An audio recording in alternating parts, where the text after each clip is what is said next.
Hello students, hope you're all doing good. Today we have come with a very important topic of current electricity, that is Kirchhoff's rules. You might be wondering, why are we studying Kirchhoff's rules? Yes, in order to find out the current and the voltage values. You may again have some set of questions in your mind which I am going to answer one by one. Like you may be thinking why we are using Kirchhoff's rules when we already have Ohm's law to find out the current and the voltage values or to establish the relationship between them. Yes, you are correct. Ohm's law serves the purpose only when the circuits are very simple with few number of resistors and one or two what you can say sources of EMF. But if the circuit is a complicated one, like where Kirchhoff's rule is applicable for complex electrical circuits. Keep it in mind. For complex electrical circuits. Complex means a circuit which may have several simple circuits joined together. Several parts of circuits coming together to form a big circuit. It is applicable for complex electrical circuits or to find voltage and current values in different parts of a circuit. Here we will be treating different parts of a circuit independent of each other. And we can apply Kirchhoff's rules. So this is one and the important thing we need to understand. Now there are two rules, Kirchhoff's rules or laws they are known as. First one is known as junction rule, and you can even in some books you may find it as current rule also. So basically I have tried to give you a very what you can say systematic content on the board so that if you are taking notes you can write it carefully. And the main focus will be on the application of Kirchhoff's rule for a given complicated circuit. And I will try to help you out. I will try to explain the very basics. How are we going to apply Kirchhoff's rule in order to do this particular circuit which I have chosen for an example. So let us start with the first rule, junction rule. Junction rule says that sum of all the currents entering any junction must be equal to sum of all currents leaving the junction. Repeating, sum of all the currents entering the junction must be equal to sum of all the currents leaving the junction. Let's quickly take an example. We are talking about a junction. So let us say I1 is leaving the junction through resistor R1. I2 is leaving the junction through R2.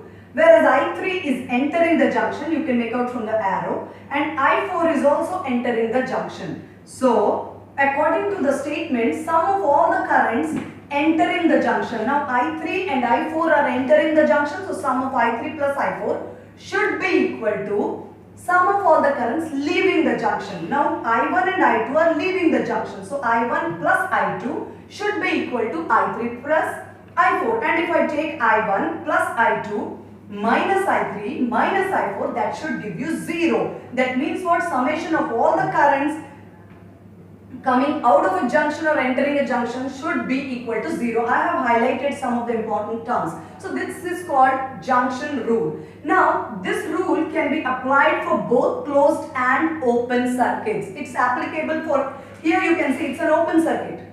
It's an open circuit and we have applied to, junction rule, and it can be applied of course to the closed circuit also. And I always compare this rule as, if you find it difficult to understand or to keep it in mind, always remember, like we have junctions and squares on roads also. Like if you are living in a good big city, A class, B class metro cities, we know even in Jaipur we have some squares, we have some junctions, and the number of vehicles entering the junction is always equal to the number of vehicles leaving the junction. Until and unless there is some major accident or some mishap taking place, it's always the rule that the number of vehicles from all sides. Suppose on a square there are 4 different routes, so the number of vehicles entering a junction will always be equal to the number of vehicles leaving the junction. We won't prefer our vehicles to put a tent and stay over there. So it's a junction rule. Now junction rule, this is a common question which comes in multiple choice questions or in any conceptual parts. This junction rule, it is based on conservation of charge.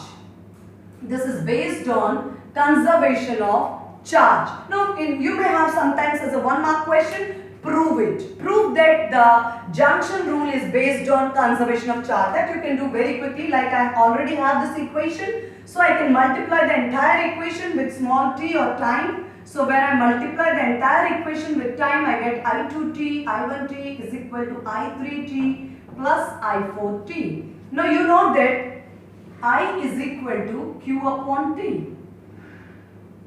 Current is equal to charge upon time, rate of flow of charge. So Q can be written as IT. So this IT can be written, I1t can be written as Q1, I22 can be written as Q2, this can be written as Q3, and this can be written as Q4. So you can very clearly make out that Q1 plus Q2 minus Q3 minus Q4 comes out to be 0. That gives me summation of the charge in this particular junction. Means I just want to say with this mathematical expression, this is just a proof that there is no accumulation of charge in the junction.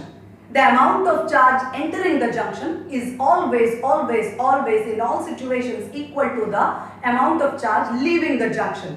There is no reason why the charge should stay back or accumulate. There is no accumulation of charge, so we can prove that it is based on conservation of charge. So these steps are the proof to show that the junction rule is based on conservation of charge. Now let's move on to the second rule, which is called voltage law or loop rule. This is called junction rule or current law. This can be known as voltage law or loop rule. It states that the algebraic sum of all the voltages across all elements. Now keep it in mind, we can have many elements. We can have inductors, capacitors, resistors and so forth. But when we are talking about this particular chapter, we would like to tell you most of the times in this chapter, we will confine our studies to the elements of resistors and batteries or cells, we can say. But this is equally applicable if you have in your loop, you can have inductors, capacitors and so on. But इस particular chapter में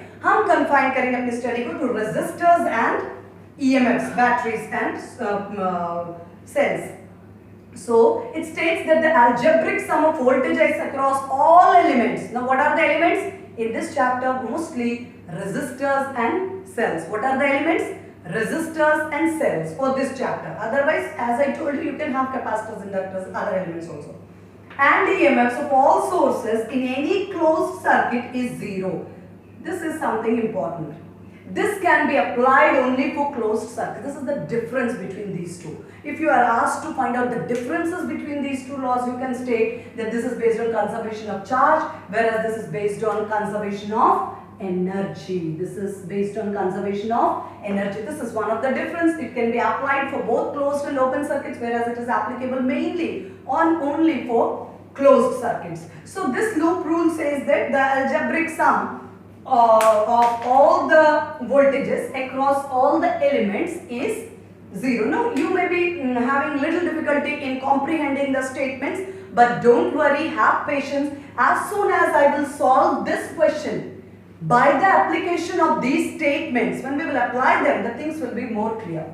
So, in order to apply Kirchhoff's rule, we are adopting a sign convention. The word convention means it is drawn from the root word convenience, means as per one's choice and as per one's convenience. So, sign conventions may vary from book to book, author to author, teacher to teacher. But always remember the basic concept of charge conservation and conservation of energy will always be valid. Whatever choice you want to take, you should not violate these two rules. आपका जो sign convention का choice है, it should not violate these two rules. So far, if you can take, that is fine. So sign conventions I prefer. It's my personal choice. In other books, you can have something slightly different. I don't say they are in different books you find it different, but I would say they present it in a different manner. Presentation may be different, but the underlying principle is going to be the same. Are you getting? So I prefer this particular setup and I always love to do it like this. Now it's up to you. You can adopt this method or anything. So every potential drop we take as positive, and every potential rise we are going to take it as negative. Keep it in your mind. Now let us have a look at this particular circuit. You can see from the circuit itself it's having many resistors, it's having multiple what you can say cells. So I'm having a circuit with two loops. First loop is A, B, C and D. This is the first part of the loop and this is the bottom part of the loop. And I am going to apply Kirchhoff's rule for individual loops. As I've said, they can be applied for different parts of the circuit. So I will apply it for the first part, then I will apply it for the second part, and then I will solve the simultaneous equation to get the value of the variables. So get ready to, can we move ahead? I've chosen A, B, D, C, A, B, D, C, A. Remember the loop should be closed one. A, B, D, C, A. So I am applying the rules for this loop. I will first take the part A, B. A to B. Now what is the element present? It is only a cell. I don't have a resistor here and the only element I have is a cell. So for the part AB, because my loop is going from this direction, A to B, I have only a cell and my direction of the loop is from A to B. From A to B means I am coming from the positive pole of the battery towards the negative pole. That is showing a drop. A to B, I am coming from positive pole of the battery to negative pole. That is showing a drop. Drop has to be taken positive. So I will write plus 10 volts. That's understood. Later on we will put the dimensions. Then after doing A to B, I will be moving from B to D. This is B to D. Here you are moving from B to D, but the current is going from D to B. And you know that current moves from high potential to low potential. If the direction of current is this, that means automatically I understand that this is high potential, this is at high potential and this is at low potential. But you are going from B to D. You are going from B to D. Let me write it like this so that it won't create any trouble for you to understand. This is at low potential and current. The movement of current ensures this is at high potential, this is at low potential, this point. D is at high potential, B is at low potential. And you are moving from B to D, means low to high, rise. You are moving from B to D, low to high, rise. Rise should be taken negative. So I will take minus I2 into, is there any resistor here? Is there any element here? No, there is no resistor. That means the potential drop should be 0. Actually I could have easily what you can say eliminated this term, or I could have easily skipped this term, but just to make sure that you understand all the terms, since there is no resistor and we are talking about the sum of potential drops. So V equal to IR is the relation I am trying to follow. Current, this is V, this is current into resistance, and this branch is 0. So I have written 0. Now I am coming to the part D to C. I started from A to B, then B to D, now I am going from D to C. From D to C, in this part I have two elements. One is the resistor, the other one is the cell. So I have to take into account both the elements, D to C. When I am going from D to C, my path is from D to C and the current is coming from C to D. The direction of current ensures that somewhere this point is at high potential and this point is at low potential. And I am going from low to high since I am going from D to C. So I am going from low to high, that is rise, and rise has to be negative. Negative, I will put a negative sign. The current in this branch is I1 and the resistor through which the current is passing is 3 ohms. Fine. In the branch D to C, see I am looking at D to C. D to C, I am having two elements as I told you. First element I have done, this is 3 times of I1. Now I am left with the other element, that is the cell. I am moving from D to C. Now I am moving from cell, through the cell, from higher potential to lower potential, from positive pole to negative pole. So I am moving from high potential of the cell to low potential, and that means I am moving from high potential to low potential, means I am moving in the direction of drop. Drop is always positive. Okay? I am going from D to C, and D to C means this particular part is having high potential to low potential, so it is minus 3I1, and further I am moving from high potential to low potential, positive to negative. drop. Drop has to be taken positive. So I'll take positive 4 volts. And after this, I don't have any other elements to look upon. So I'll put this whole term should be equal to 0, applying the second rule. Algebraic sum. I have taken algebraic sum of all voltages. This is the voltage, 10 volts. This is 4 volts voltages. Across all elements, across this resistor, that is 0 ohms, across this resistor 3 ohms, I have taken algebraic sum of all the voltages and equated them to 0. This is my voltage rule. Now let me choose another loop. Let me choose, okay, I will first simplify this. This is 10 plus 4, 14 volts. This term is 0 minus 3I1 is equal to 0. This is my first equation I am getting. And you all know, you have learnt in class 10 that the number of variables should be equal to the number of equations. Simultaneous equations, when you are solving, if you have 2 variables, you should have 2 equations in order to get the solutions. So this is my first equation. Now let me choose, I have 2 variables. Now let me tell you, I have chosen a particular direction of current from here. This is I1. Sometimes direction of current as in the situation is already given. Sometimes you may have to choose your particular direction of current, that you can choose any particular direction, but it should not violate these rules. As long as these rules are kept intact, you can choose any direction of current. Finally, whatever you have chosen, if your value of current I1 or I2, whatever you have chosen, is coming out to be positive, means actual direction is same as that you have chosen. But if you are getting the negative value, means actual direction is opposite to what you have chosen. That is the only thing you need to keep in mind. So current I1, we said it starts from this particular cell, and this is coming from this current I1 is coming from this particular cell. At this junction, it divides. A part I2 is going up and a part I3 is coming down. Current I1 starting from this junction at this starting from this cell, at this junction I2 is going up, I3 is going down. And we have talked about I2, and now we are taking another loop. Let me choose the loop C. I have chosen A, B, so similarly in the same symmetric pattern I am choosing C, D, F, E, C. This time this loop C, D, F, E, C. Closed loop. Okay? So I am starting from C to D. I am going from C to D this time. This time I am moving from C to D, and I am moving from negative pole of the battery to positive pole. Rise. Rise has to be taken negative, so I will put minus 4 volts. Okay? This is, even this I can put volts. Minus 4 volts. Okay? I am going from C to D. So first element I encounter is a cell. Cell is having negative pole first and then the positive pole. So I am going from negative to positive, means rise. Rise has to be taken negative.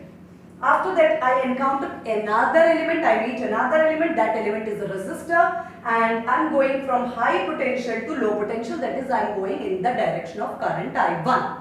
I am going in the direction of current I1 because I am travelling C to D. So the current direction I1 is from high potential to low potential, that is drop. Drop has to be taken positive. So I am going to write 3 times I1. This is current into resistance, voltage. I1 into the resistance. Current is I1, resistance is 3 ohms, so 3 times I1. Okay, next part of the circuit, I have covered C to D, this branch. Now I have to move from D to F. From D to F.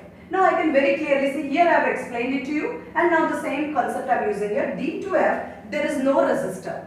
Since there is no resistor, there is no drop of potential. Since there is no cell or EMF, there is no concept of rise or drop. So we can straight away skip this part. How can we skip it? In the parallel method, as I have already done. I have shown it here and I am applying the same thing here.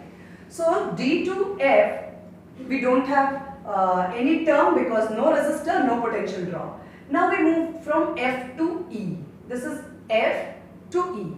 And what is the current moving here? It is I3. As I told you, current I1 starts from 4 volts battery. I1 moves here, reaches this junction. At this junction, I1 divides into I2 and I3. I2 goes up and I3 comes down. So this is I3. I am going from F to E. In F to E, there is no resistor. Therefore, this term also I can skip, or it gives you 0 term. Why? Because the current I3, I can write it like this. I3 current into the resistance is 0 in this branch, even in this branch. So the resistance is 0. So this term is 0. This term vanishes. Last part is E to C. This is E to C. In this part, the current I3 is going up through the resistance of 1 ohm, and you are traveling in the direction of current. That means you are going from high to low. You are going from E to C. That means you are traveling in the direction of current I3. And the direction of current indicates that the current is going from high to low potential. So high to low potential is drop. Drop has to be taken positive. So I will take plus. The value of current is I3. The resistance is 1 ohm. So it will be I3 only. Or if you want, I can write it like this, 1. This total term is having the dimensions of voltage. Okay? So here the current is I3 and the resistance is 1 ohm. So I can write I3 into 1. This is giving me potential. And why I have taken it positive? Because I am going from E to C. E to C. And the direction of current is also from E to C. The current always flows from high potential to low potential. I am also moving from high potential to low potential. High to low is drop. Drop has to be taken positive. Therefore, I have taken it to be positive. Simplifying this equation, what am I getting here? I get 3 times I1 plus I3 minus 4 volts is equal to 0. Okay? This is 10. This term is 3 into I1. This we have written. This we have written. Okay, just a minute. We have forgotten this particular element here. I'm sorry. We have missed out. That's why I'm thinking why we are missing out one term. We should actually get 3 terms. Check it out. This term we have covered 10 volts. Then here in this branch there is no resistor. In this branch we have resistor as well as a cell. And in this branch we missed out CA. We missed from C to, we covered A to B, B to D, D to C and C to A also. I will add one more term here, C to A. C to A, the current is going, the direction of current is like this. So current is coming from high potential to low potential, the current I2. This is current I2 which is coming, see I told you, current I1 divides itself. I2 goes up, I3 goes down, I2 is the current traveling in this branch. Current is coming from high potential to low potential, whereas you are going from C to A. I was wondering there should be one more term. Just now I had my attention over there. So C to A, you are going up. You are going up against the direction of current. You are going from low potential to high potential. That is rise. Rise has to be taken negative. So one more term, it is minus. The current in this branch is I2 and the resistance is 2 ohms. Got it? The current I2, it is traveling in this direction. It is coming from this part. You can see the current I2 is coming like this. You are going from C to A, whereas current is coming from A to C. So you are going from C to A, that means current is coming from high to low. You are going from low to high. Rise is negative. So I have taken minus I2 into 2. So this particular term I have to accommodate here. I'm sorry, but I could get it on time, else it would have created trouble when we are solving the equations. This is 14, this is minus 3I1 and minus 2I2. This is minus 2I2 is equal to 0. 14 and this is minus 3I1. This is minus 2I2 is equal to 0. So I've got 2 equations. This is equation number 1. This is equation number 2. Fine. And one more equation is, you may be wondering, we have 3 variables, I1, I2, I3, and we have only 2 equations. But one third equation is very simple. It is total current I1 is equal to I2 plus I3. This is something which we already have. Total current I1 is divided into I2 plus I3. So altogether 3 equations, 3 variables.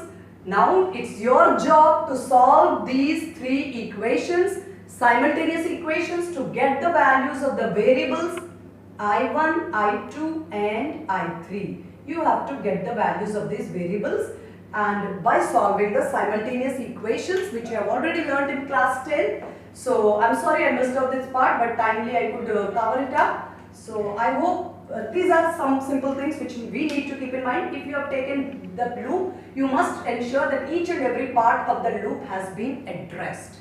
Fine. In the second loop also, CD I have addressed, DF I have addressed, FE I have addressed, EC.